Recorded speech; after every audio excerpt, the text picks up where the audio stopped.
What's up guys, welcome back to another video. In this video I want to talk about God and clearly understanding that God uses the truth to expose us, but it's not to shame us. And to understand that God is great and almighty and He knows what is best for us. And His love for us is great and unconditional, unlike, we don't have His unconditional love in us, built in us, especially since we're corrupted. And it's important for you to understand that everything God does is not to shame us. That's exactly what the devil wants you to think.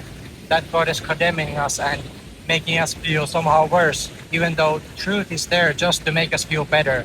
And it's there to actually fix what is the problem within us. Because God sees the problems in us and He wants us to be better so that we can become perfected by Him, conquered by Him.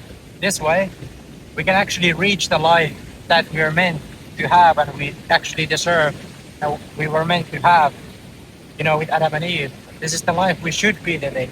It's not the life we are currently living that's like the dream life. It's not like we're perfected and, with God and, everything on earth is perfect. You see earth with great disasters and all these problems and everything that humanity is trying to fix on their own, even though God is the only one that can fix it.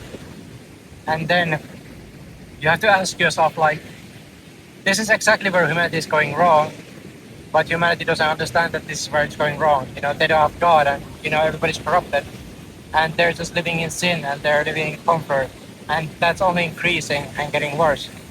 So you have to kind of ask yourself, like, is the truth really a bad thing if it's actually making us feel better on the inside? We're feeling more peace and joy when we submit to God and the truth and pursue the truth and come to understand ourselves and clean ourselves from our corruption.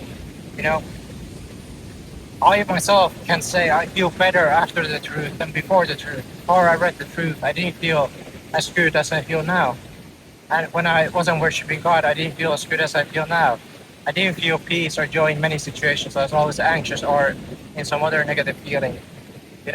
We still have our moments, of course. If you're not completely, gone through your trials and tribulations and you're on the path just like me, you still feel things like sometimes like anxieties and worries, and this is all part of the trials. And I understand myself, it's all part of the trials as well. When you're walking with God, is that you're gonna feel some of these negative things come up, and it's normal because these negative things show us that, what is the corruption within us and what is the negativity within us, and this brings it out for us to understand. So, I hope this video helps you understand why it's so important to pursue the truth and why it's so crucial for us, because it's the only thing that can save us and help us. Nothing else can help us. But if there's a will, there's a way. Thank you for watching. God bless. One-on-one's in the description, donation in the description. Thank you.